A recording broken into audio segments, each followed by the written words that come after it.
Hello, I'm Choosy from the Learner Spot. I want to share something from my school days with you today. My English teacher once told me that mastering English is not about using impressive or difficult words.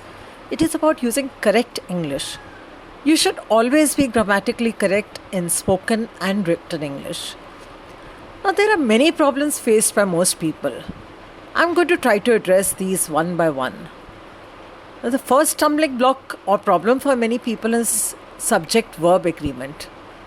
You can avoid this problem by just remembering a few rules. The subject of a sentence is who or what a subject is about. The verb is the action in the sentence. Now, the subject and verb must work together to agree. For making a sentence grammatically correct, a verb must agree with the subject in number and person. Now, the question usually asked is what is this subject verb agreement and how to do it correctly? First, we identify the subject of the sentence. Then, we decide if the subject is singular or plural. Lastly, we decide which verb form will match the subject. Now, take for example, the boy plays and the boys play. In the first sentence, the subject boy is singular, so the verb plays is also singular. And in the second sentence, the subject boys is plural, so the verb play is also plural. If the subject is singular, then you will add s to the verb. But if the subject is plural, then the verb has no s in the end. The most important thing to remember about plural verbs is that they do not end in an s. To clear out any confusion, remember that in present tense, nouns and verbs agree in opposite ways. When subject is plural, you usually add s. Example, book becomes books. But when subject is plural, you do not add s to the verb. Example, the books look expensive and the book looks expensive. Thus, subject and verb agree in opposite ways. Confusing, I know, but it's very simple once you learn it. But take note that though the verb takes the same number as its subject, it does not always agree in form. For example, we say, I play, we play, they play. Subjects like I and you are exceptions to the rule. Though they are singular subjects, they do not have a singular form of verb. When there is an auxiliary verb that is a helping verb like do, does, am, is, are, was, were, have, has, then the auxiliary verb becomes the agreeing verb. That is the verb that agrees with its subject. We are studying, they have gone to school, the boy does not want it. Modal verbs are also auxiliary verbs like may, could, will, must, should. But remember that the modal verb is never in the singular form. It is always infinite. He should agree, etc.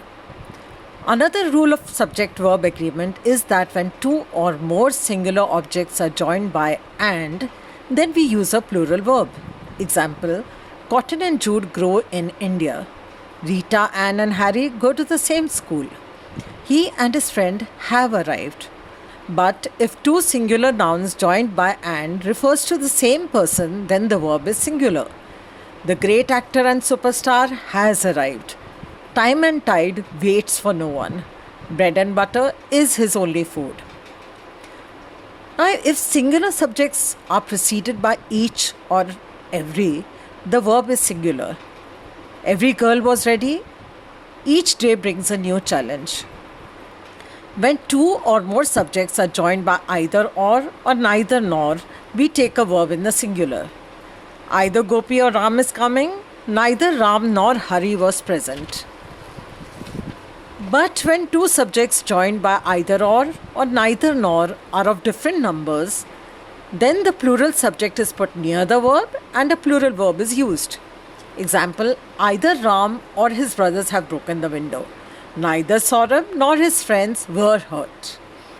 If subjects are pronouns, the verb agrees with the pronoun nearer to it, as either he or I am mistaken. Neither you nor he is to blame.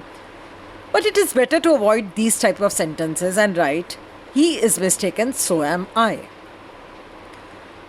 When a singular subject is joined to another subject by with or as well as, then the verb is singular. For example, the chief with all his men was killed. Ram as well as Hari likes cakes. Some nouns are plural in form but singular in meaning. Example, news, mathematics, dollars, rupees, etc. Then we take a singular verb. Example, the news was true.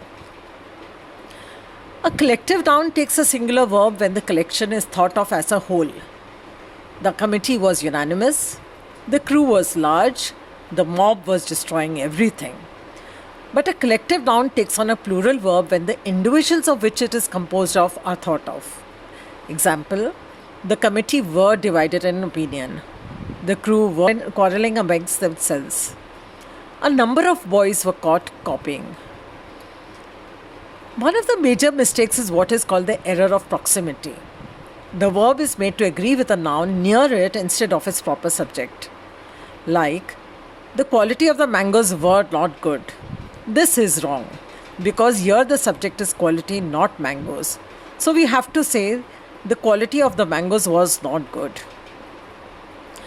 Another one is the introduction of tea, coffee, and other beverages has not been without some effect. Here the subject is introduction. The new features of the car are impressive. The subject is features here. Oof, that was exhausting. I'm sure many points must be a revision of known facts for many of you all, but I hope you did learn a few new things and found it useful. If you loved this video and found the lesson interesting, please like and subscribe and let me know in the comments what type of lessons you would like me to cover in future. Bye. Thank you.